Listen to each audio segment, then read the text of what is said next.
Hola, criaturas de la noche. Bienvenidos sean a Macabra, el podcast en el que podrás contar tus historias de terror y vivencias paranormales. Afortunados o desafortunados sean aquellos que encontraron nuestra transmisión.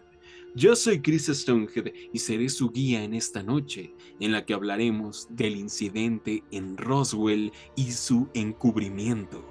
Una vez más, Mitch Marr ha salido de su ataúd lleno de tierra transilvana para hacerse presente.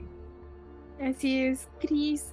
Bienvenidos sean macabros y macabras. Hoy se viene un episodio de uno de los casos más famosos que existe en el mundo del fenómeno OVNI. Y pues nada, no adelantemos. Y afortunadamente la invocación fue exitosa, ya que Alex Abunde se encuentra nuevamente con nosotros. ¿Qué tal, macabros, macabras? Sean bienvenidos a este nuevo episodio de su podcast favorito, en donde pues ahora hablaremos sobre un tema que todos sabemos que es verdad, pero no los están escondiendo. Así es, y es una muy buena descripción, Alex.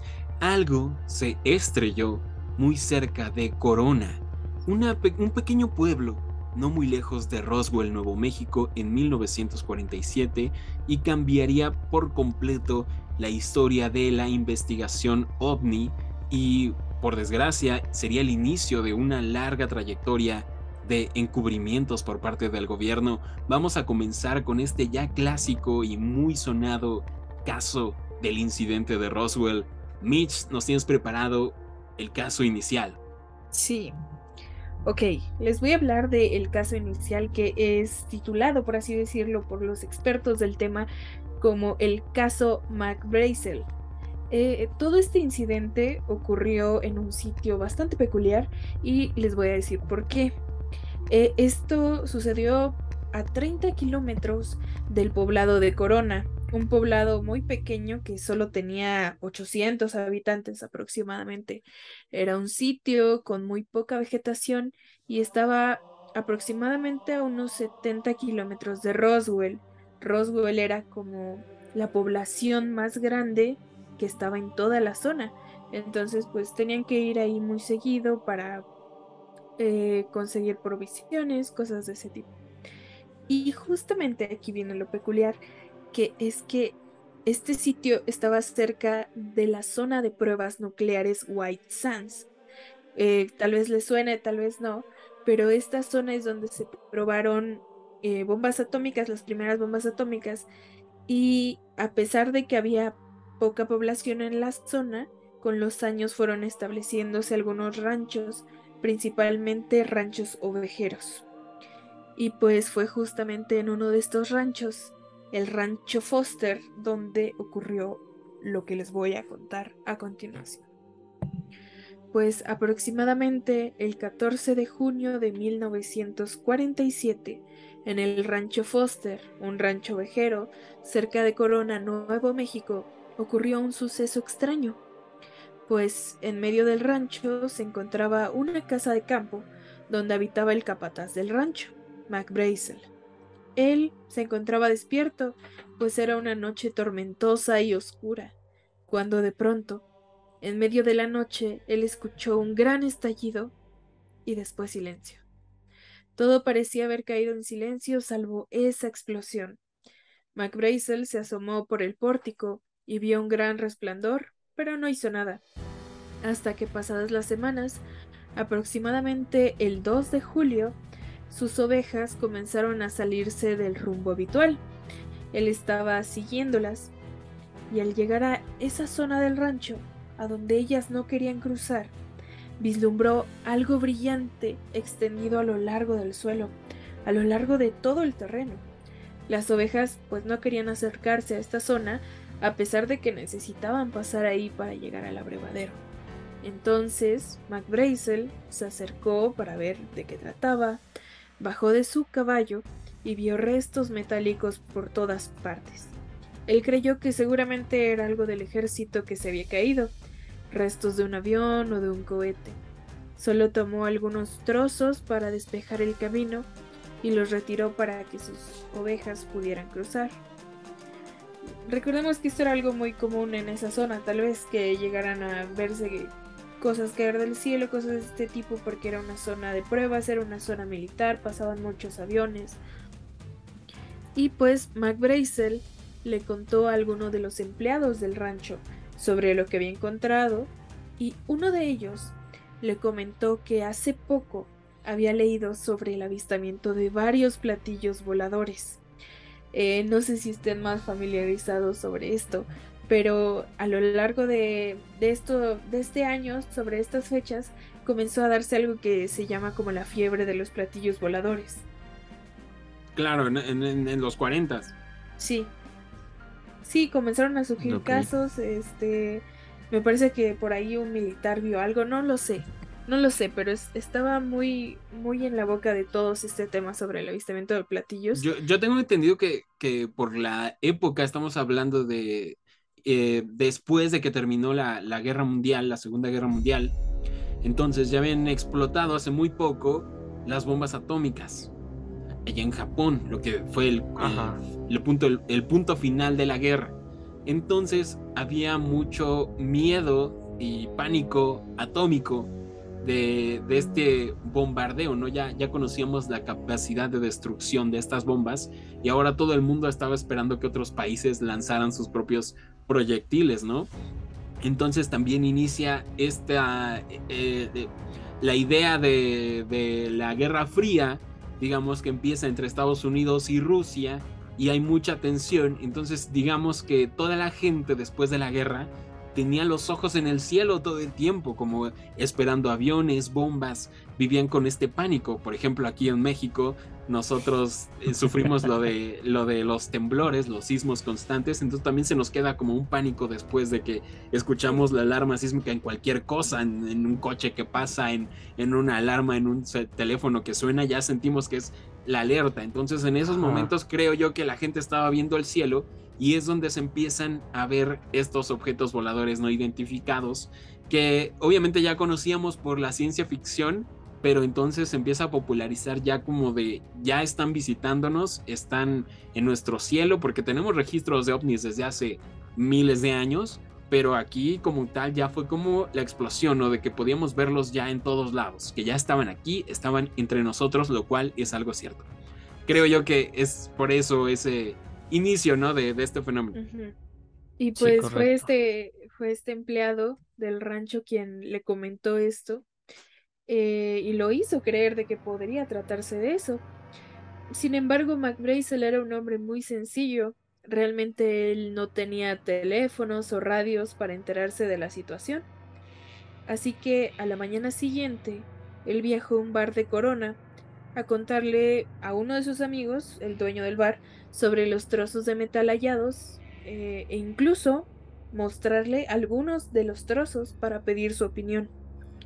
El hombre le recomendó ir a la farmacia y hablar de ello, porque pues no había muchas personas en el pueblo a quien contarles. Mac Brazel le hizo caso y al llegar encontró a una mujer, la esposa del dueño. Le mencionó que él no estaba en casa, pero que podían llamarle por teléfono al comisario del pueblo. Ella hizo la llamada, pues Mac Brazel ni siquiera sabía utilizar un teléfono propiamente, él era muy sencillo. Y una vez hecha, el sheriff Wilcox contestó el teléfono. Así, Mac Brazel le explicó sobre lo sucedido en términos raros, enfatizando que era algo que podía ser secreto. El sheriff le dijo que él no podía ir, pero que le llevara algunos de los trozos a Roswell para inspeccionarlos. Hago énfasis en los nombres porque se vienen muchos nombres, pero todos son como personajes muy importantes en esta historia para entender este y otros casos. Así que hay que anotarlos. Hay que anotarlos. Hay que anotarlos. Entonces, Mac Brazel se lo tomó con calma. La verdad se lo tomó con calma. Y hasta unos días después que visitó a su familia, pues su familia no vivía con él. Ellos vivían en un sitio cercano a Roswell. Les mostró los trozos que cayeron en el rancho y juntos se los llevaron al sheriff Wilcox. El sheriff quedó impresionado y no sabía qué era. Así que él llamó a la base aérea, contactando con el mayor Jesse Marcel. un hombre de 40 y tantos años que había sido miembro del Escuadrón 509 de bombarderos tácticos y era el oficial de inteligencia de la base. Y cuando Wilcox le comentó todo lo anterior a Marcel, este le dijo que lo guardara todo en la comisaría y él lo llevaría a examinar en persona. Marcel se contactó con su jefe inmediato, el coronel William Blanchard, y este le autorizó para ir a examinar los restos y le asignó a alguien para que lo acompañara, Sheridan Cavitt. Ambos salieron para Roswell.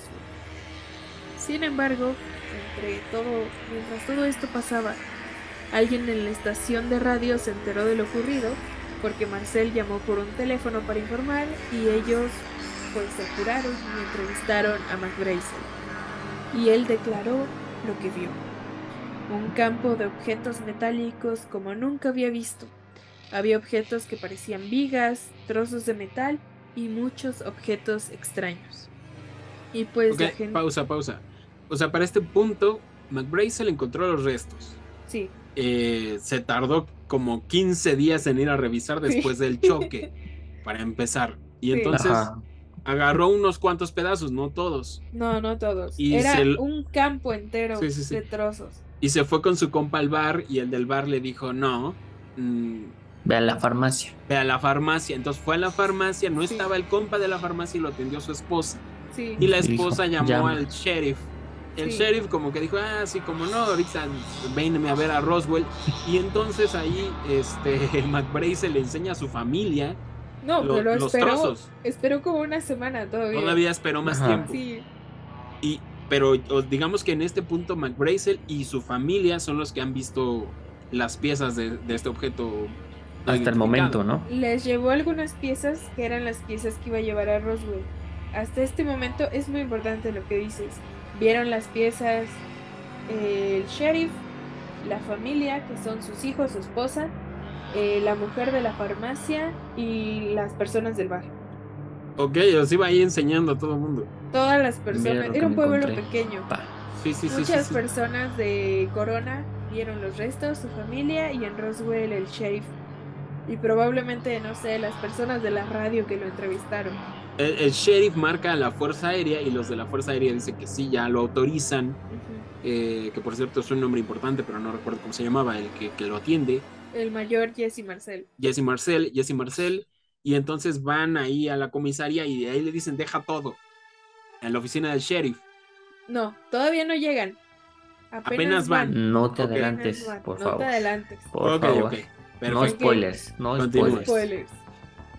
Continuando con el spoiler, la gente de la base aérea llega al sitio, Sheridan Cavitt y Jesse Marcel.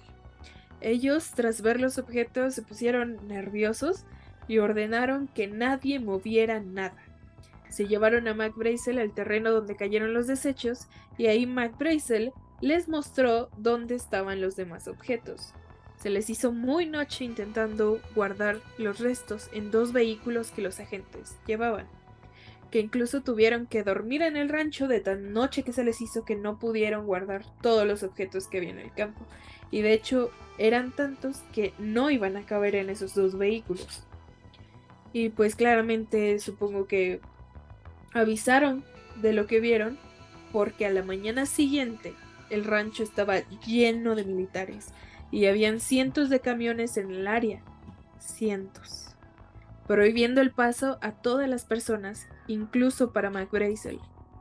Aunque para este punto ya eran McBrazel, su esposa, su hijo, el sheriff Wilcox y la gente de Corona quienes habían visto los trozos de metal extraños.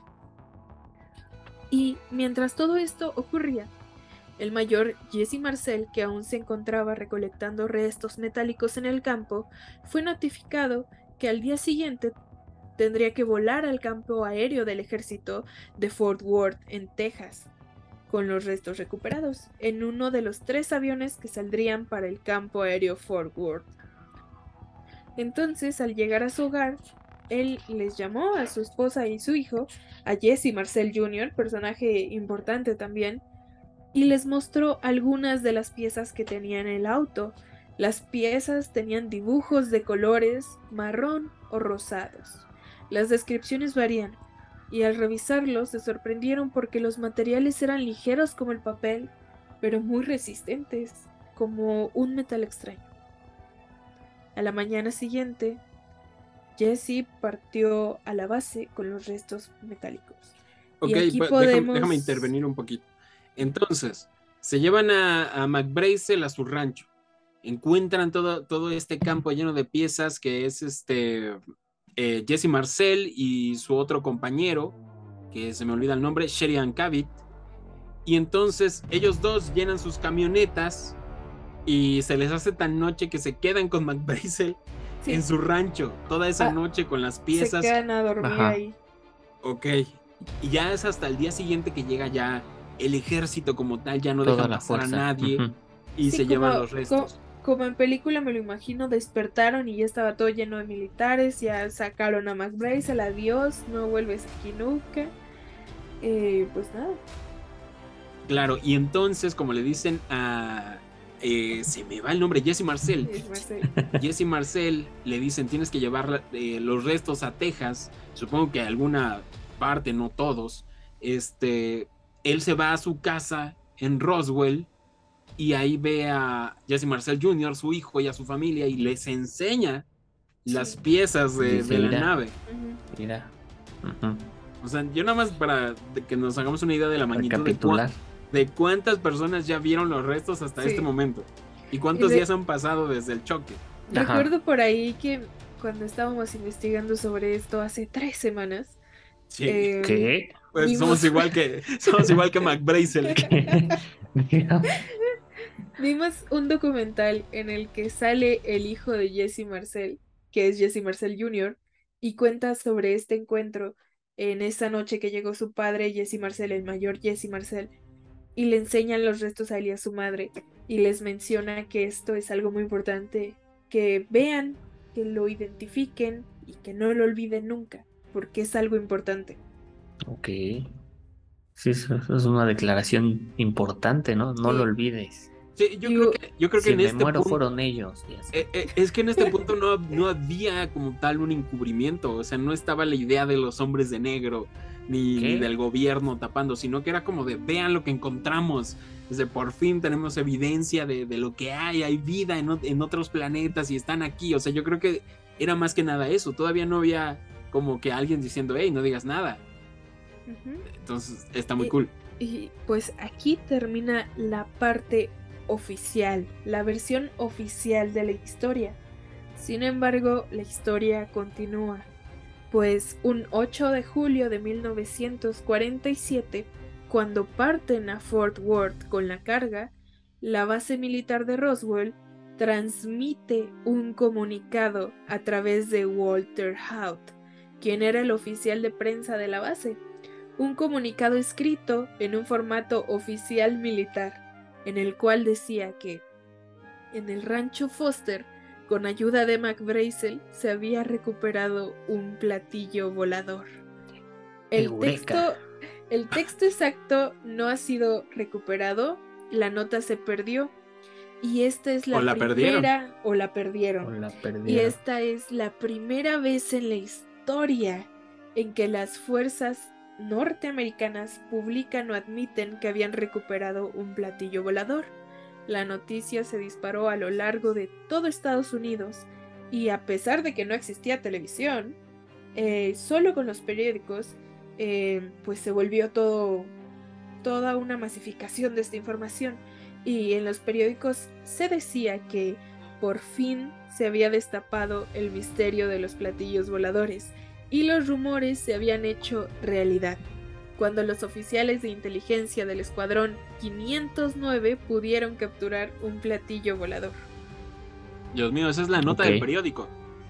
Es la nota de la vida, esa es la nota de la vida.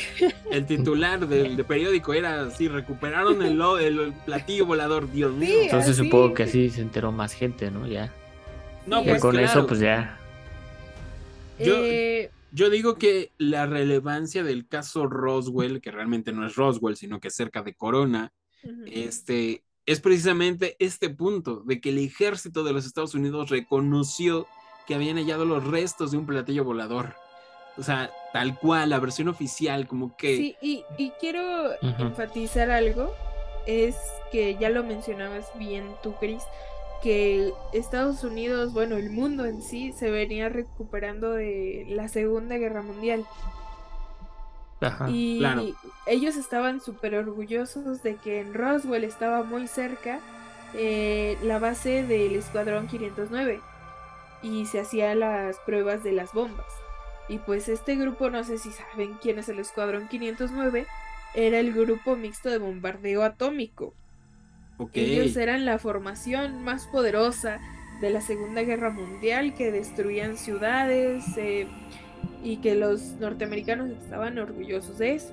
O sea, era el orgullo de no solo detuvieron a los japoneses, sino que también ahora ya a los alienígenas. Sí, y además estaba la Guerra Fría ahí. Sí, claro, estaba la surgiendo. Guerra Fría, entonces, La pues guerra. vaya, orgullosos los americanos descubrieron y nuestros soldados americanos descubrieron un platillo volador. Por eso se tomó tan en serio y todo el mundo se enteró sobre esto. Sí, corrió como la pólvora, Ajá. ¿no? No es Sí. como que alguien puso un tweet, ¿no? Sino que periódico tras periódico y entrevistas y venga. Sí, más que fue el Escuadrón 509. Sí. Y fue la mañana siguiente, la mañana del 9 de julio de 1947, cuando el oficial Rami, el encargado de la Fuerza Aérea en toda la región, envió un segundo comunicado donde negaba por completo el primer comunicado, aclarando que todo lo que se había recuperado era un globo sonda meteorológico. No puede ser. Siempre es un globo. Siempre es un globo sonda meteorológico. Descrito ¿Qué? como un enorme globo, donde en la parte inferior venía un hexaedro, la cometa, forrado de aluminio, con el cual se tomaban las mediciones. Además, en el comunicado se incluían fotos del mismo Jesse Marcel exhibiendo varas de madera con hojas de aluminio, demostrando que era un globo.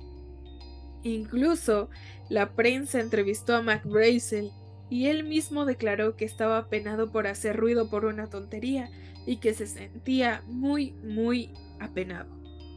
El asunto se cerró ahí por mucho tiempo y la gente creyó que en lo que se había comunicado, aunque existían diferentes versiones. Algunos aseguraban haber visto el platillo volador, pero no congeniaba con lo que el ejército decía. Nadie negaba el criterio de los héroes de la Fuerza Aérea que acababa de ganar la Segunda Guerra Mundial. Con eso el caso se cerró, los restos fueron retenidos, los militares se fueron y la zona quedó clausurada por completo. Mac Brazel falleció en su vejez y Jesse Marcel a sus 70 años. Todo el caso habría quedado como un brutal fiasco. Sin embargo, tú tienes algo que contarnos, ¿no es así, Chris? Yo tengo otros datos. ¿Qué? Yo tengo otros ¿Tú datos. ¿Tú lees los datos diferente, acaso? Yo tengo unos datos. Y es muy curioso porque, híjole, yo creo que aquí acaba el programa porque el ejército dijo, no, disculpen, nos equivocamos. Sí. Siempre no era un platillo volador. Ya está Mac Era un, Brazel. era un globo meteorológico. Aquí el punto que fue como muy significativo fue que en la fotografía estaba Mac Brazel en la comisaría con los restos de un papalote, básicamente pedazos de papel, papel aluminio Papel y estraza, casi y casi. unas Sí. varitas de palo de bandera, de esos que venden en la papelería y Sí. se acabó. Si podemos, Entonces- les compartimos la foto en nuestro Instagram, macabra.podcast. Sí, pero bueno, ya más tarde en la investigación que realizaron, obviamente los ufólogos, ya se descubrió de que en realidad los militares tomaron una foto verídica de Jesse Marcel con los restos y también del oficial que siempre se me va el nombre, ¿cómo se llamaba? Jesse Jesse. Marcel. Sí, de Jesse Marcel. Entonces, Ajá. y que después, posteriormente, los metieron en una habitación, les hablaron, como que los penaron de, oigan, esto se nos está saliendo de las manos, y al salir de la habitación, ya habían cambiado los restos por los de la fotografía, los falsos, los de las varitas y estos pedazos del cometa, del globo meteorológico, y los forzaron prácticamente, les hicieron una propuesta que no podían rechazar de tomarse nuevamente la fotografía, esta vez con estos restos falsos supuestamente, y es con esta evidencia con la que desmienten prácticamente todo el incidente en Corona, el incidente de Roswell, e encubre el ejército la verdad, se lleva los restos a una instalación del gobierno y nunca supimos qué pasó. Ahora, seguramente muchos de nuestros escuchas notaron que nunca hubo registro de cuerpos alienígenas, ni siquiera de una nave como tal, de un platillo volador estrellado, solamente había un campo lleno de materiales metálicos, ni siquiera se nos llega a describir por completo qué es lo que eran, era como varillas muy ligeras, como menciona Mitch, y está muy interesante, y así es como ocurrió en términos básicos y generales el encubrimiento de este caso Roswell, el caso de Corona, Nuevo México. Híjole, el gobierno realmente funcionó su desviación mediática, a pesar de que en primera instancia se publicó este periódico y esta nota oficial. Al parecer era por lo que tú mencionas, Mitch, de que se sentían orgullosos de ser los primeros en haber capturado, como ellos mencionan, a un ovni, pero también creo que fue por no sé, un desfase de tiempos de háblense, no se hablaban entre ellos, sino que en cuanto recibieron el anuncio de que ya era confirmado que era un objeto volador no identificado, un platillo volador, entonces como que pasaron inmediatamente la nota de la confirmación de que el ejército los había encontrado, y ya después cuando captaron la situación y dijeron no podemos hacer esto público, fue que se desmiente, porque fue en cuestión de días que se desmiente nuevamente este archivo y hacen todo lo posible para que la gente olvide lo que ocurrió, y pues terminó ocurriendo. Realmente silenciaron a todos los involucrados en el caso. En un día, a la mañana siguiente ya habían desmentido todo. En una velocidad extraordinaria, además de que ya en el momento en el que el ejército llega a recuperar los restos, pues se trasladaron unas instalaciones en otro lado. Entonces está muy interesante cómo fue súper ultra mega secreto todo este asunto, y engañaron al público, lo ridiculizaron a más no poder el tema, hasta que finalmente se olvidaron de lo ocurrido. Realmente pues era un pueblo pequeño y ellos tenían que trabajar en su rancho, en sus ovejas, seguir con su vida, y ahí quedó el caso. Durante más de 30 años, más o menos 30 años, el caso quedó dormido. La gente olvidó por completo lo que ocurrió. Había muy pocos investigadores que comentaban, ¿no? Porque se hizo muy famoso el caso porque el gobierno había publicado hecho público que según sí habían atrapado el ovni. Así que los fanáticos pues se redirigían a este caso como aquel caso en el que supuestamente habían agarrado un ovni, pero nadie había investigado nada. Pero todo cambió con la llegada de Stanton T. Freeman, que es una leyenda para los ufólogos, los investigadores del fenómeno ovni, y se podría decir que es uno de los investigadores más reconocidos. Les cuento rápidamente quién fue, porque tristemente ya falleció. Él estudió en la Universidad de Chicago, estudió ciencias y obtuvo una maestría precisamente en física nuclear. Era ingeniero, un físico nuclear. No, espera, no era físico, es que yo quiero que todos sean ingenieros. Era físico. Era un físico nuclear muy joven, promesa, y comenzó a trabajar para grandes compañías como General Electric, General Motors, Westinghouse, McDonnell Douglas, precisamente incluso sobre aeronaves y cohetes de fusión y fisión, de propulsión a chorro, aviones nucleares. Trabajó en este concepto de querían hacer un avión nuclear precisamente con esta nueva energía, y se volvió una persona muy muy reconocida que trabajó en proyectos súper ultra secretos del gobierno y de estas empresas. También precisamente trabajó en centrales eléctricas nucleares para el espacio que iban a ser enviadas, investigación de las emisiones radioactivas. Incluso también él trabajó mucho en el seguimiento de que la radiación de los alimentos de que había algunos alimentos que eran radiactivos, y él investigó todo esto. Se volvió una persona... ¿Hablas de la leche en México? No, no. ¿Acaso? Se volvió una persona muy respetable en la comunidad científica, Stanton Friedman, y realmente trabajó incluso de la mano con la Fuerza Aérea, como les digo, para esta investigación del avión nuclear. Entonces tenía muy buenos contactos. Él desde joven era fanático de la ciencia ficción y de estas películas súper malas del clase B, en la que llegaban los alienígenas, y una vez se encontró con un libro que escribió alguien relacionado a la Fuerza Aérea, que era los métodos para identificar un objeto volador no identificado. Entonces él se quedó muy clavado con el tema, y según sus parámetros que él conocía científicamente, creo que es algo ya muy común hoy en día, pero en los 50, 60 no era algo muy común, de que la gente aceptara públicamente de que existía la vida en otros planetas. Y no solo eso, sino que él creía y se le hacía muy factible que existieran los platillos voladores, como les conocían en ese entonces, y que estuvieran visitando el planeta Tierra, y que estuvieran no solo eso, sino que también estudiándonos. Así que fue una convención de estas primeras reuniones de ufólogos, de investigadores del fenómeno, y allí descubrió este antiguo caso de 30 años dormido, muy antiguo, del incidente de Corona de Roswell. Entonces decidió totalmente dedicarle tiempo completo a la investigación, e hizo una investigación desde su punto de vista como científico, y fue al lugar, investigó todo lo que pudo, entrevistó a todos los involucrados que seguían con vida para ese momento, a los hijos de precisamente Jesse Marcel, a los que estaban en el bar, a la chica de la farmacia, entrevistó a todos y recopiló toda la información, y se dio cuenta de que no coincidía el informe del globo meteorológico con lo que decía la gente, el que había visto esto en persona, todas las personas que vieron los restos de este objeto volador no identificado.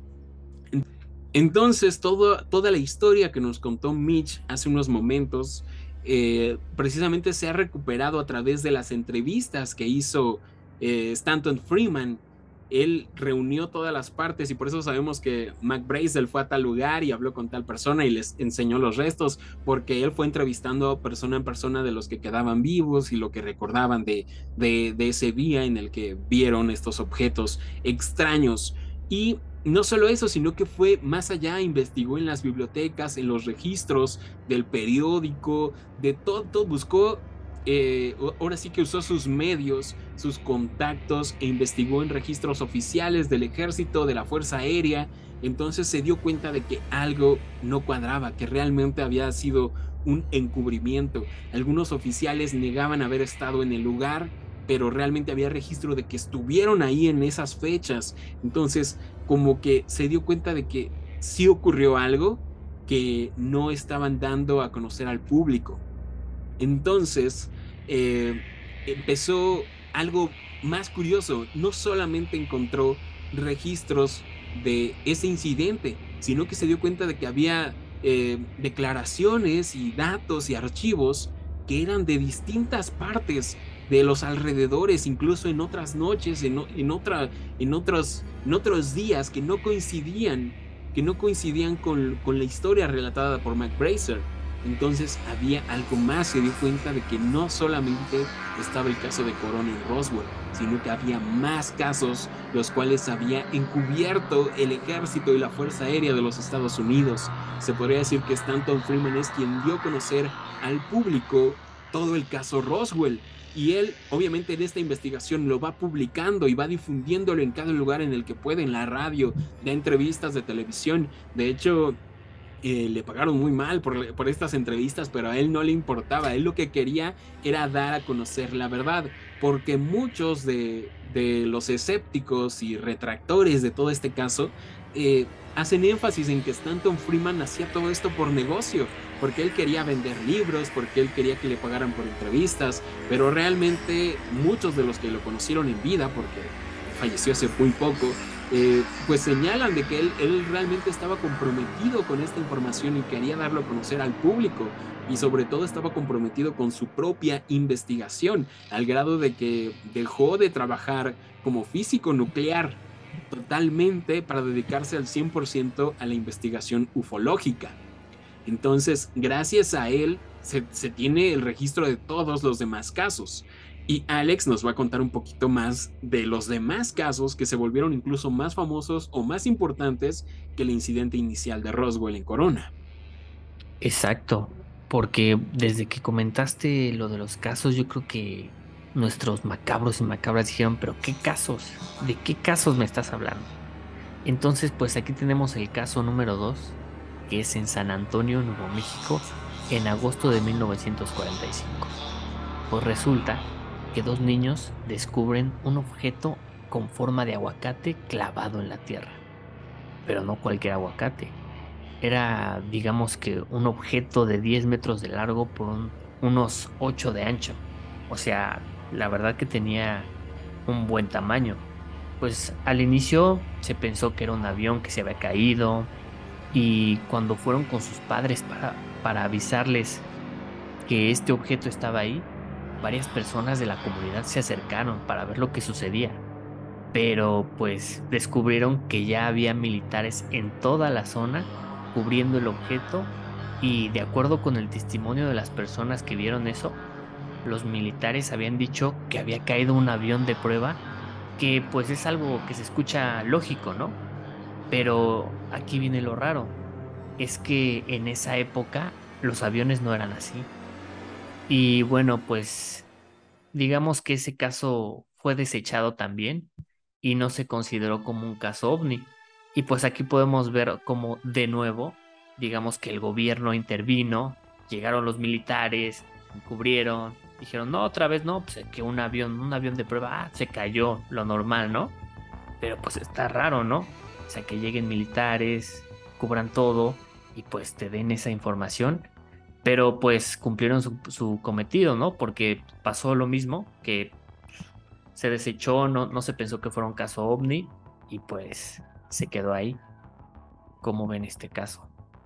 Pues sí, sin duda los aviones no tienen forma de aguacate, te diré. Definitivamente. Ni En actualmente tiene primera, forma de ¿no? aguacate. No, ni actualmente, y además sería un aguacatototote. Sí. Exacto.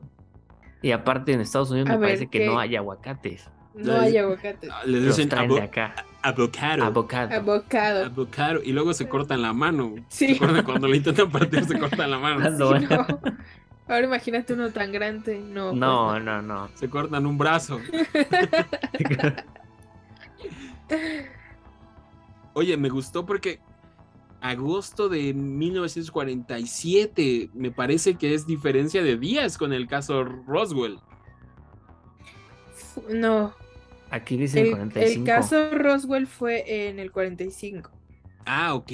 El San Antonio fue en el 90 y... Perdón, ¿qué? 47, ¿no? Aquí dice 1945. San Antonio fue en 45. Ajá. Roswell fue en el 47. Entonces, No, ok, este fue antes digamos de. que este fue antes, Este fue pero pues antes. fue algo, digamos que los militares llegaron a tiempo, no dejaron que pasaran semanas, entonces yo creo que por eso no hizo tanto ruido y pues se desechó igual. Es que, bueno, yo tengo entendido que durante la investigación que hizo Stanton Friedman, pues investigó en todos lados. Y había tantas, pero tantas versiones que otros decían que ni siquiera existió el caso en el rancho Foster, sino de que era en las llanuras de San Agustín, y había otros Ajá. que decían que era en San Antonio. Como que todo era distinto, como que todo era muy extraño y que era un proceso de encubrimiento tan pero tan fuerte que como que era muy difícil tratar de hilar unas con las otras. Es que fue, digamos que había un encubrimiento planeado, que ya hablaremos un poquito más de eso, pero también había de este encubrimiento secundario, que es como gente desmitificando o burlándose o quitándole la importancia al caso original Y obviamente, además de Stanton Friedman, surgieron un montón de pseudo investigadores que aseguraban ciertas cosas de no encontraron esto, vieron estas cosas después y en tal lugar, pero realmente no hay una fuente que justifique estas historias, no hay ningún papel, ningún texto, ninguna entrevista que le dé veracidad a esto. Entonces mucha información se había mezclado en estos 30 años y ya cuando llegó Stanton Friedman había más investigadores que decían una cosa y un montón de versiones muy mezcladas. Por eso se cree que la versión que investigó, la investigación de Stanton Friedman es la más seria y se considera la verdad más fidedigna a lo que ocurrió en realidad, porque es quien logró hacer mejor su trabajo y que estaba comprometido, y además de que era alguien reconocido científicamente, por eso le dio más importancia a su nombre. Pero bueno, continúa con los incidentes, Alex, porque me parece que son 6 casos, ¿eh? Oh, por Dios. Bueno, continuemos. De hecho, justamente el siguiente incidente, creo que Jess ya lo había comentado, es el de las llanuras de San Agustín. Y pues mira, este ocurrió entre el primero y el primero y segundo de julio de 1947. Aquí la familia Anderson se trasladaba desde Roswell hasta Socorro. Fue cuando a la distancia observaron un movimiento y pues se detuvieron a ver de qué se trataba. Pues resulta que se encuentran una camioneta de la UGS, que es el departamento norteamericano que en ese momento realizaba un estudio de conservación del suelo, pero también había otras personas ahí. Y pues se encontraron con un objeto circular de unos 8 o 9 metros de diámetro, clavado en la ladera y con 3 cuerpos tirados a un lado. Ahora se viene lo bueno, ¿eh? Y pues según describen, ninguno era humanoide. Eran como criaturas pequeñas envueltas en un traje de una sola pieza y digamos que con la cabeza y los ojos más grandes de lo normal. Y también tenían unas manos un poco particulares. También se encontraba un grupo de estudiantes de arqueología que estaban estudiando unos restos por ahí cerca. Minutos después, pues como siempre, ¿no? Aparecen los militares, los cuales pues empiezan a aislar a todos los espectadores y de repente pues llega que un camión grúa, un tráiler y pues a todas las personas recibieron las órdenes de guardar silencio. Y en los testimonios se aclara que la guardia militar les comentó que se trataba de algo de vida o muerte y que si alguien decía algo, pues encontraría nada más que la muerte. Y pues después de esa pequeña amenaza, pues los dejaron en libertad, ¿no? Y obviamente después de eso, todos los que fueron espectadores de eso recibían visitas de los llamados hombres de negro, que pues como que de ahí empieza todo esto de los hombres de negro, ¿no? Creo que hasta una película, y digo, por ahí, como que me viene a la mente. Casi nada conocida. Nada conocida. Y pues obviamente no se habló de nada de eso al inicio, pero con el tiempo se empezó a hablar un poquito más. Después, el líder del grupo de los arqueólogos negaba que había estado en ese lugar, ¿no? Cuando habían registros que decían lo contrario, ¿no? Que estaban ahí en una expedición y todo eso, pero pues él, o sea, como siempre, ¿no? Negaba. Y pues en cuanto a la familia Anderson, cuando fueron entrevistados, uno de los testigos empezó a hablar de los cuerpos y mencionó las llanuras de San Agustín. No tenía nada que ver con Roswell. Y pues describe perfectamente todo esto, ¿no? De lo que había encontrado y de los cuerpos no humanoides, digámoslo así, que pues se encontraron ahí.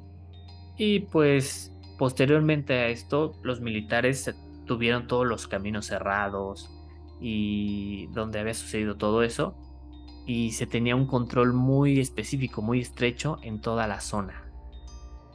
Y pues la verdad yo creo que este ha sido como el caso más impactante más que nada, porque aquí es donde se empieza a hablar de ya criaturas, ¿no?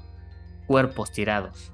Sí, yo creo que en el colectivo de la gente, cuando hablamos de Roswell, La Sí. gente se imagina un platillo volador estrellado exacto. en el piso y con cadáveres y con marcianitos verdes, Sí. pequeños alienígenas, cabezones Cabezones, ¿no? tirados. Ajá. Sí, Entonces, totalmente. aquí es donde nos damos cuenta de que Corona Roswell fue un incidente en el que encontramos materiales de una nave que Ajá. que ocurrió el encubrimiento, pero aquí en el caso de las planicies de San Agustín, es Ajá. donde realmente encuentran Ocurrió. como tal el platillo volador estrellado y los cadáveres.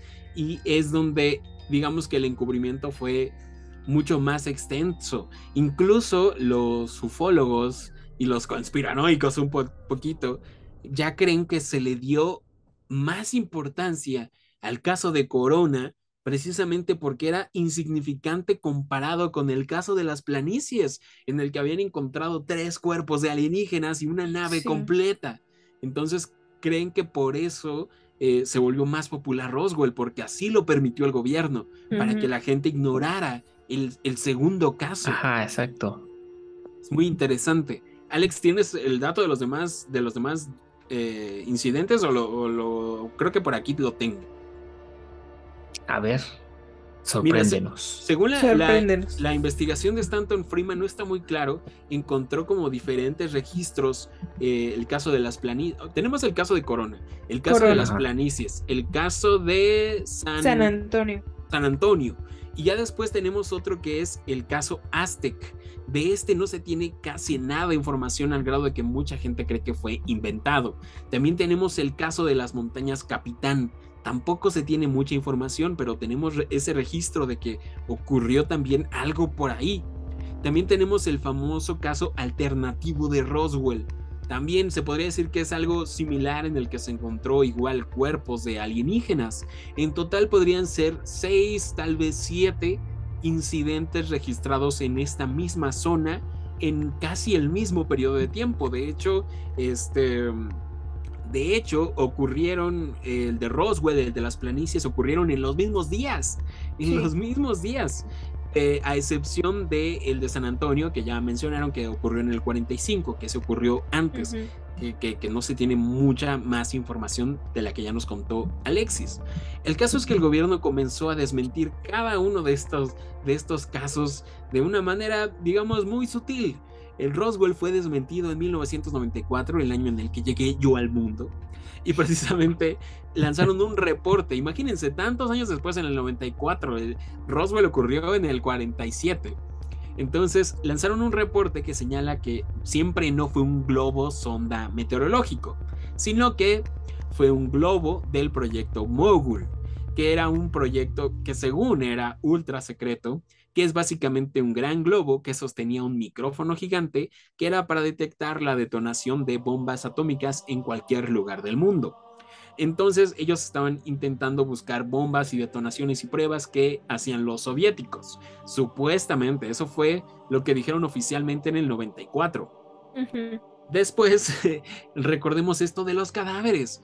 Encontraron cadáveres supuestamente en San Agustín, en el caso del alternativo y en el caso Aztec, supuestamente.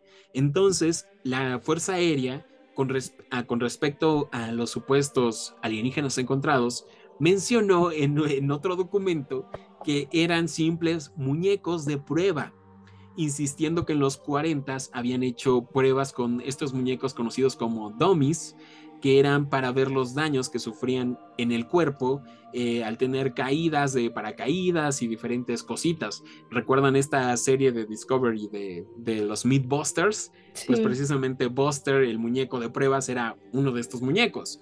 Pero pues la gente dijeron, a ver, te estamos describiendo seres pequeños alienígenas, cabezones con ojos y con un traje alienígena, no tiene nada que ver con un muñeco de pruebas. Ajá. Entonces como que quedaban dudas, esto no justificaba lo ocurrido.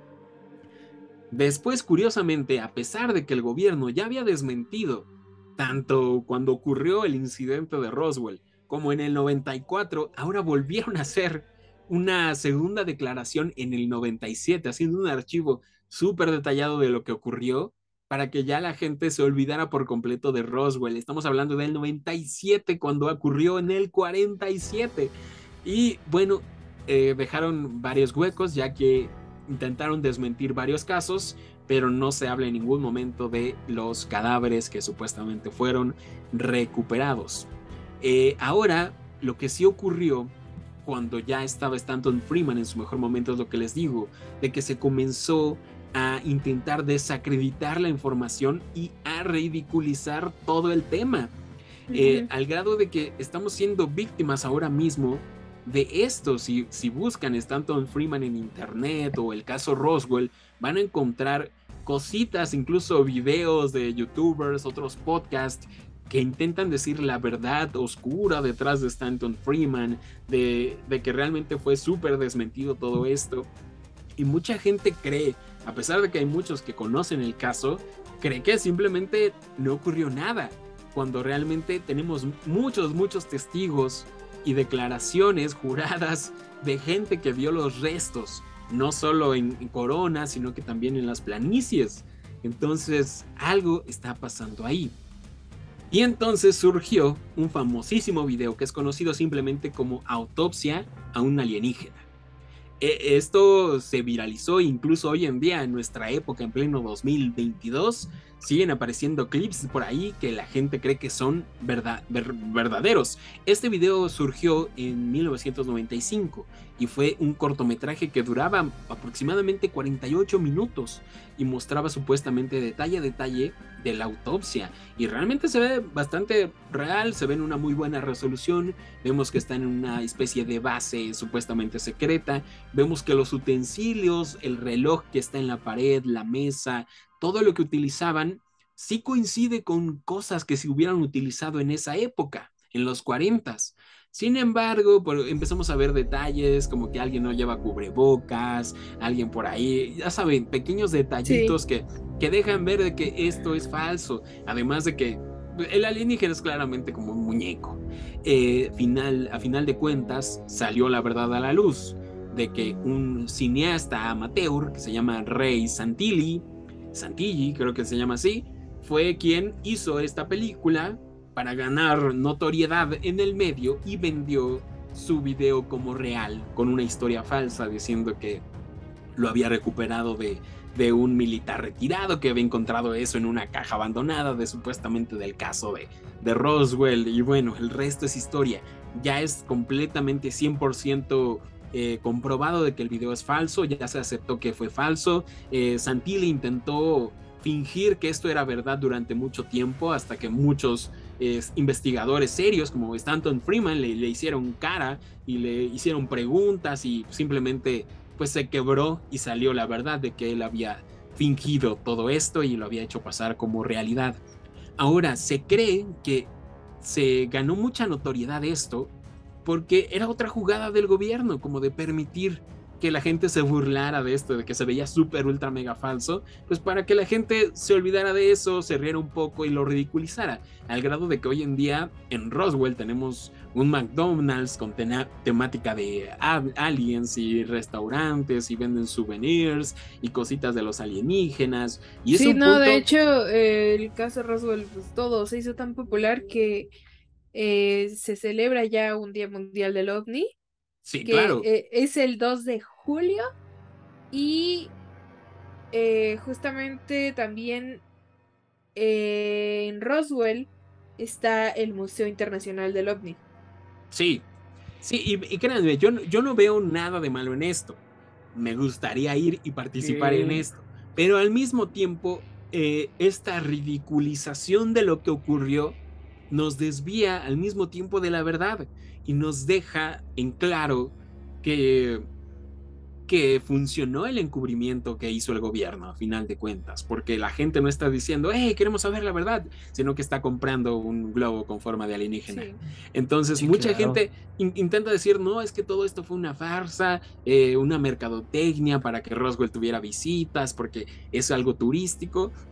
Realmente el turismo sí es importante, pero no es considerable como un negocio para esta gente que vive literal en medio de la nada. O sea, recibirán entre 500 y 1000 personas de turistas al año, en todo el año. Entonces, no es un ingreso tan importante. No se fingió, no se obtuvo muchísimas ganancias con esto. Stanton Friedman con sus libros, ya les digo que él hacía muchas cosas gratuitas y él se dedicó cuando ya investigó, él siempre se dedicó a la investigación y a siempre estar recuperando archivos en bibliotecas nacionales, en la biblioteca presidencial, pero él siempre fue divulgador de su conocimiento, dio conferencias en más de 600 universidades alrededor de todos los estados de Estados Unidos, en Canadá, en varios condados de Canadá, en otros países, siempre súper apreciado por sus seguidores, por la audiencia, siempre comprometido en difundir la verdad y en fomentar la investigación. Jóvenes investigadores de podcast de Estados Unidos, siempre él les brindó toda la información que había recuperado sin cobrarles un solo peso para que ellos siguieran investigando después de que él falleciera, lo que terminó por ocurrir. Entonces está muy interesante todo esto. Ahora les quiero contar un poquito de cómo funcionaba el encubrimiento inicial de la recuperación de restos. Todo funcionaba por medio de secciones, digámoslo así. Entonces nadie sabía totalmente lo que estaban haciendo allí. Se podría decir que llegaba una pequeña sección de militares, rodeaba la zona y no dejaban pasar a nadie sin ver lo que había en la zona precisamente, solamente ciertas personas lo veían. Después llegaba otra sección de militares que no conocían ni siquiera a dónde iban, ni en dónde estaban, ni qué es lo que iban a hacer, y entraban y recogían los restos de una sección, no total, solamente una sección. Se lo daban a otro equipo que los empaquetaba y los subía a camiones, y otro equipo lo llevaba a otro lugar en donde otro equipo lo recogía, pero nadie sabía de dónde venía, qué es lo que era, nadie tenía nada de información. Y así es como funcionó este ocultamiento. Por eso los militares después de retirados no pudieron decir la verdad, más que algunos pocos que realmente conocían al 100% esto, como Jesse Marcel, ¿no? Entonces, así es como funcionaba. Nadie sabía en su totalidad qué es lo que había. Así tú estuvieras transportando el ovni, tú no sabías qué es lo que estaba transportando, ni a dónde iba, ni a dónde iba a parar, y así. Entonces, así es como se logró, además del silencio mediático, la ridiculización del tema, todo esto con el paso de los años, y a final de cuentas funcionó, tristemente funcionó, al grado de que pues no sabemos la verdad hoy en día, conocemos la verdad a medias y no tenemos a ciencia cierta un modo de asegurar qué es lo que ocurrió. Y bueno, ese es básicamente el caso del encubrimiento de Roswell. Algo también muy importante es que los objetos recuperados, como bien dice Mitch, son como vigas, varillas pequeñas, muy flexibles, de un metal que no acaban de identificar, que tiene grabados símbolos, pequeños símbolos. Muchos decían que era incluso como una etiqueta, de los palitos de bandera. Ya saben que era como una etiqueta deslavada o algo así, pero realmente, por ejemplo, Jesse Marcel Jr. sí que los vio, y en este documental que Mitch lo menciona, tiene una recreación de lo que él vio, y son como símbolos muy extraños grabados a lo largo de todo este metal. También tienen la descripción de un papel similar al aluminio, que es muy rígido y resistente, el cual se puede doblar fácilmente, muy maleable, que lo doblaban con la palma de su mano, pero que al abrir la mano inmediatamente volvía a tomar su forma inicial e intacta. O sea, no quedaba arrugado como el aluminio, sino que se desdoblaba inmediatamente y volvía a tomar la forma original. Y esto es algo muy interesante, ya que muchos investigadores del fenómeno OVNI creen que los platillos voladores son como similares a papalotes o a globos, algo que vimos hace poco en una película, pero creo que Mitch nos va a hablar de eso al final. Y está muy cool. Spoilers. Entonces, ¿qué creen que ocurrió realmente? ¿Por qué llegaría un ovni viajando de miles de años luz de otra galaxia a estrellarse en Nuevo México? Mitch, ¿qué opinas? ¿Por qué nos estaban visitando específicamente? ¿Por qué se cayó? Porque había radiación. Sí, pues bueno, sí y no. ¿No? Ok. Alex, ¿qué opinas? ¿Qué teorías tienes? ¿Por qué precisamente en esta zona? Yo la verdad, se me hace interesante el que haya sido en esa zona y en ese momento, ¿no? Claro. Yo digo que, porque pues todos los acontecimientos fueron como que, como dices, ¿no? El mismo año, o sea, mismo... Sí, está muy raro. Yo Sí. digo que en esos momentos, los aliens habían sacado un nuevo modelo y no todos lo sabían manejar. Entonces, pues hubo varios accidentes. Claro. Y Sí, además había muchos ranchos de ovejas, ¿no? Les gustaban las les ovejas. gustaban las ovejas. Yo creo que en parte sí. Pero yo creo que, como Stanton Freeman dijo, los seres extraterrestres nos estaban estudiando, investigando como siempre lo han hecho, ¿no? Como ya lo hemos contado en muchas ocasiones aquí. eh, Tienen curiosidad por nosotros, ¿no? Por los seres humanos. Entonces nos estaban Ajá. investigando. Ahora, en este preciso momento, en esta zona estaban las bases militares que estaban probando la energía nuclear, las bombas nucleares. Entonces había mucha energía liberada desde este punto, desde esta área. Correcto. Entonces, si uno fuera un alienígena llegando en su nave espacial y escanea rápidamente la Tierra, pues descubres que en este punto en específico es donde más hay energía nuclear, más radiación. Entonces, yo creo que muchos teorizan que ese es el motivo por el cual en un primer lugar estaban ahí, Incluyendo a específicamente ahí, Mitch. porque tanta actividad alienígena en este periodo. Ahora, ¿por Pues qué sí. se estrellarían? ¿Por qué se estrellarían tantos objetos en este lugar? Ahora hay varias teorías, porque mucha gente escéptica asegura, ¿cómo vas a creer esto de que una especie va a viajar miles de años de luz, miles de años luz aquí al planeta, a Nuevo México, y son súper, ultra, mega avanzados? ¿Por qué se estrellarían Ajá. contra el desierto? Entonces, Stanton Freeman, por ahí, una teoría que muchos no aceptaban es de que uno de los rayos de la tormenta que describió Mitch, de esta tormenta eléctrica súper potente, golpeó, impactó la nave y por eso sufrió el choque. Esto es una teoría muy aceptada por unos y no tan aceptada por otros. Ahora, muchos creen que todo esto se fue debido a una onda de radio que estaban experimentando los militares en esa época. Era tan poderosa esta señal de radio bueno, es una señal que era para precisamente intentar rastrear actividad de explosiones. Entonces, cuando prendían este pulso, esta señal, porque la prendían de vez en cuando, incluso había interferencias, se tiene registro de interferencias en Roswell y en Corona de las señales de radio, o sea que se bloqueaban, todas las antenas se caían, como que la energía no funcionaba bien. Entonces se cree que los alienígenas estaban investigando en esta zona y precisamente, ya me siento muy conspiranoico, en esta zona, y coinciden las fechas en las que encendieron estos pulsos de prueba de esta onda de radio y se cree que intervino con la energía de estas naves y por eso hubo impactos tan cercanos, ¿no? El de las planicies y el de caso Roswell es cuestión de días. Sí. Ajá. Sí, Entonces, correcto. y de hecho no se saben los días exactos, porque Jesse Marcel dice, aproximadamente más o menos este día lo vi, Ajá. Exactamente. pero nunca se tiene el registro de tal día cayó, o sea, no se No. sabe. Entonces se cree que es más o menos por esa fecha, pero entonces se cree que fue por este mismo pulso que estuvo prendiendo el ejército. Entonces podría ser, es una de Pues las sí, teorías podría que se ser. tiene. También muchos creen que por qué se caería un ovni. Muchos creyentes en estos temas piensan que, por ejemplo, la del caso de Corona no era una nave tripulada, sino que era una sonda, no era un platillo volador, sino que era una sonda exploradora y que había una nave nodriza allá afuera, probablemente orbitando el planeta, que había mandado esa sonda a investigar. O sea, no se cayó como tal la nave de los aliens, sino que fue solo una de miles de sondas que seguramente tenían. Fue su dron.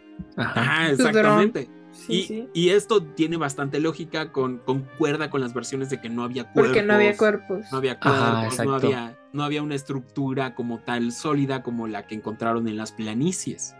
Entonces esto pues es muy interesante. Realmente todos estos radares, estas sondas eran rastreadas incluso desde Alaska, de tan poderosas que eran. Así que coincide con todo esto, aunque ya depende de cada uno creer o no.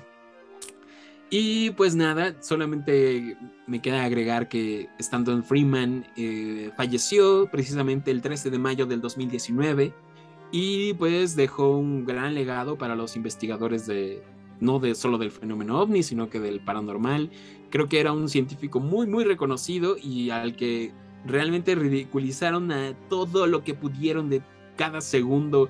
Pueden buscar entrevistas en YouTube y él está comprometido a decir su investigación, pero los mismos presentadores se burlan de él, hablan de marcianitos verdes y todo este asunto. Incluso en el documental que vimos, Mitch, aparece Stanton Friedman y lo graban de ángulos así como que se le vea la nariz, y como que lo dicen diciendo, no, es que vendí libros y no sé qué. Entonces, como que sí trataban de desmentirlo.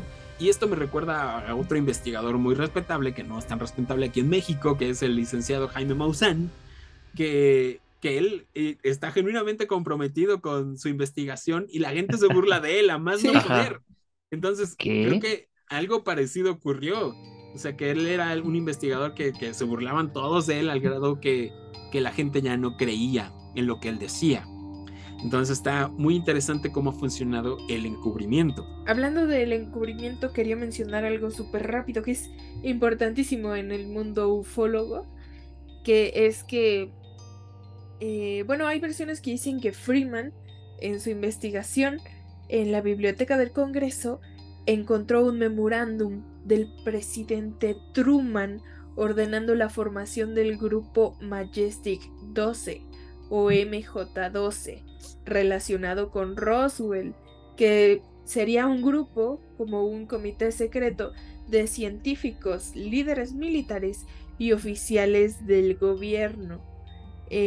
Muchos creen en él, muchos no creen en él, pero relacionado a la conspiración alienígena es que este grupo se encarga de cubrir las actividades extraterrestres en la Tierra e incluso comunicarse con los alienígenas, creando embajadores terrestres para obtener tecnologías, bla, bla, bla. Y también por ahí relacionados con órdenes masónicas, Illuminatis, que tienen grandes alcances y todo. Sí, justo se iba a decir.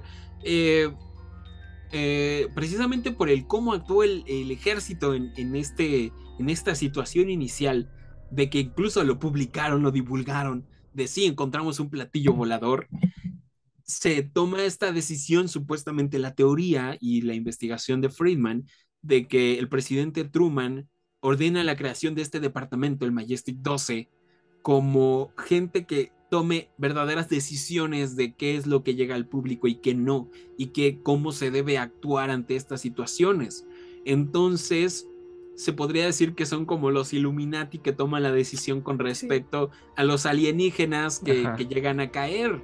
Entonces, es por eso que a partir de ese entonces no ha sonado tanto otro caso de algún impacto de alguna nave alienígena, porque ahora sí actúan rapidísimo. Y precisamente el Majestic 12 ha aparecido, por ejemplo, en sagas como Indiana Jones, como en Los Hombres de Negro, porque son quienes deciden, quienes toman las decisiones de qué es lo que hay que hacer ante estos casos, porque aprendieron de los errores, y es por eso que se forma en 1947 supuestamente, aunque el gobierno de los Estados Unidos ha desmentido en varias ocasiones, como muchas otras cosas, que el Majestic 12 no existe.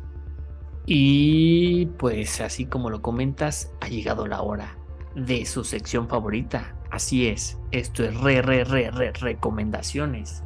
Y pues para quien no lo sepa, en esta sección nosotros les recomendaremos ya sea un libro, una película, música, un podcast o todo lo que sea relacionado con el tema del podcast de esta semana. Y bueno, ahora yo digo que empecemos contigo, Jess. ¿Cuál es tu recomendación? Ok, no estoy para nada preparada para dar mi recomendación, pero... Nadie. Hace una semana... Te dijeron Yes cuando eres Mitch. Sí, es que no sé por qué lo dijo. ¿Qué? Totalmente. Acabas de revelar un gran secreto. Un misterio sin revelar. Pues justamente hoy les quiero recomendar una película de terror y ciencia ficción que vi hace unas semanas con Chris, que es Nope. Así Nope. como tal, Nope. Nope. Es una Yes película de o Jordan no. Peele. Jordan Peele ha hecho últimamente muchas películas de terror o suspenso, diría yo, muy buenas, que han estado incluso nominadas al Oscar. Está generando un boom en el género del terror, está modificándolo, actualizándolo y haciéndolo muy, muy bien. Y pues Nope es su primera entrega de alienígenas, por así decirlo. O eso nos hace creer. Eso Ok, creemos. Eso creemos. interesante. Y pues Director nada, de Get Out y de de Get Out, Us. Us, Es muy curioso exactamente. porque Jordan Peele era comediante. De hecho, hay Ujú. un meme donde él está así sudando, el que está sudando así un montón, así, es él. Para que lo reconozcan, para que Sí, sepan para que quién las... es. Sí, no, y es un genio. Y de hecho, él revivió el programa super clásico de la ciencia ficción que es la Dimensión Desconocida, de Twilight Sí, Zone. de Y Twilight Zone. él es el productor y el que sustituyó al presentador. Y él aparece presentando cada uno de los casos de la Dimensión Desconocida. Sí, Está en Amazon Prime Video, por cierto, patrocínanos Amazon. patrocínanos Amazon. Y pues nada, Muy bien. va muy bien. Un rancho por ahí en algún lugar que no sé Y qué lugar es. Y ven algo muy extraño en el cielo. sí, Ok. oye, Alex, ¿no la has visto? No. Uy, no, el final está pasadísimo, ¿eh? Es una locura. Y porque de hecho, Bill se investigó mucho con respecto al fenómeno ovni. Y lo que plasma va muy de acuerdo a verdaderos testimonios de lo que la gente ha Ajá. visto. Entonces está muy cool. Porque Ok. no es el típico platillo volador de las películas. Es una locura. Perfecto, yo creo que en esta ocasión tomaré su recomendación. Y bueno, muchas gracias, Mitch. Ahora es momento de que esa cabellera brille, Chris. ¿Cuál es tu recomendación? Yo les recomiendo hacerse base, eso va a cambiar la vida de las personas. Es un antes y un después. Para los que nos escuchan solamente vayan a YouTube. No, pues la verdad pensé en muchas películas y cositas que me gustan, pero creo que me vería un poco hipócrita después de hablar del trabajo de Stanton Freeman todo el episodio y no recomendar uno de sus trabajos. El principal, el más accesible, digamos que su hit, porque tiene bastantes libros, como 20, 30 libros publicados. El más popular es Crash at Corona, el choque de Corona, que tiene un nombre muy largo que se los voy a leer. El choque de Corona, el repliegue de las Fuerzas Armadas de los Estados Unidos y el encubrimiento de un platillo volador no identificado, un objeto volador no identificado, el definitivo estudio del incidente de Roswell. Pero para los cuates lo encuentran como Crash at Corona y está disponible en Amazon. Ahora lo difícil es encontrarlo traducido al español y está un poquito caro, como 800 pesos mexicanos. ¿Only pero, in English? Sí. Pero ser ufólogo es caro. Pero exactamente, entonces se los recomiendo. Igual pueden ir buscando pues el demás trabajo de Stanton Freeman, o pueden buscar sus entrevistas que se encuentran un montón en YouTube para que vean cómo los presentadores y todos los de la televisión se burlan de él y lo ridiculizan muchísimo para desmeritarlo. ¿Está bien dicho? No sé, ya lo dije. Mi recomendación está ahí. Perfecto. Y vamos con tu recomendación, Alex. ¿Qué nos tienes preparado para esta semana? Yo sé que la están esperando con ansias esta recomendación, así que pues mira, nada más pluma y papel y escriban esto. Hombres de Negro. Así es, esta película protagonizada por Will Smith, en donde tiene unas aventuras que hasta un perro puff puede hablar. Con eso les digo todo. Con eso les digo todo.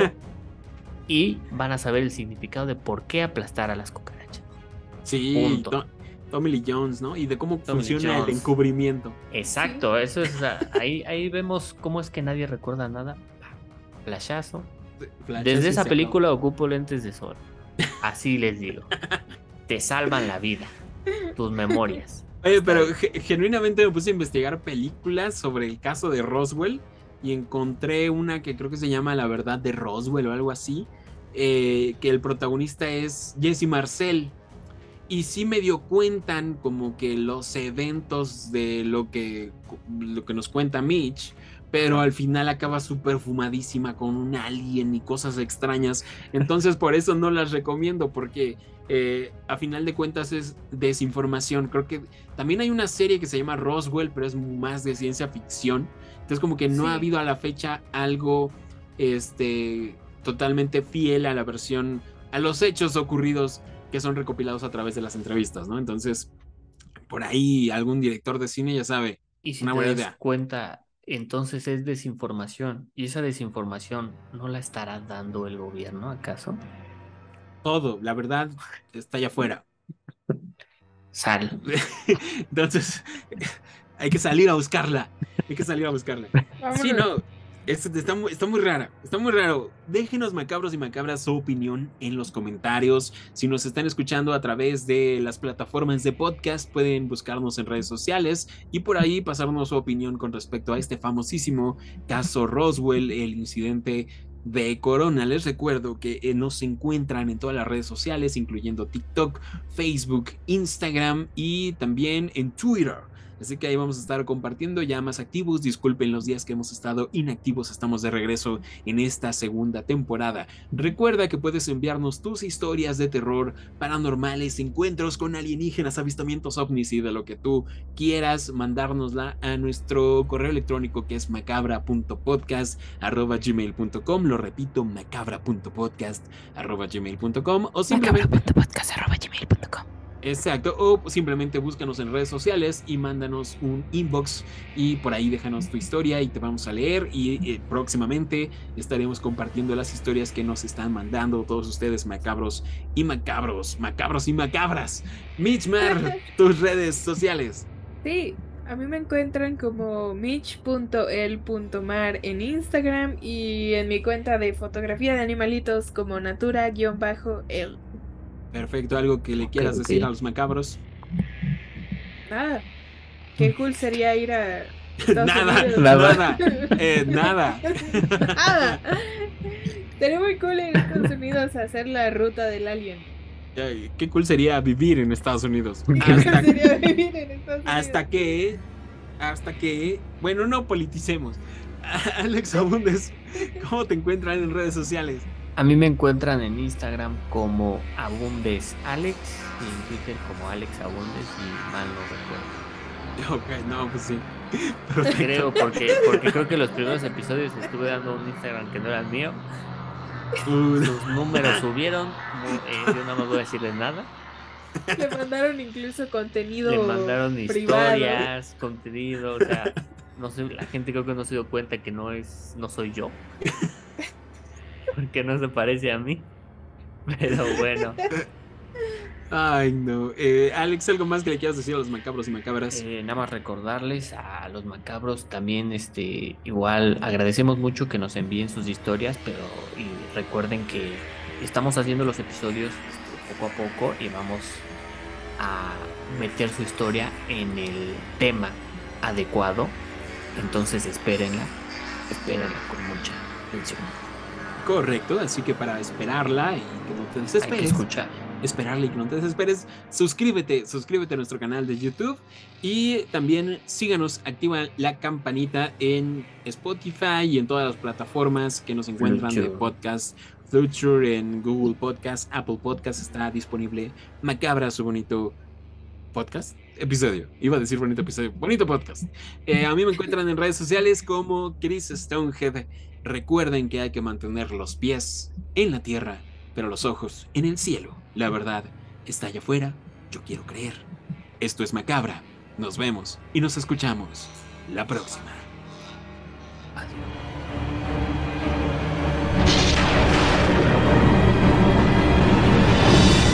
Macabra Podcast. Terror real.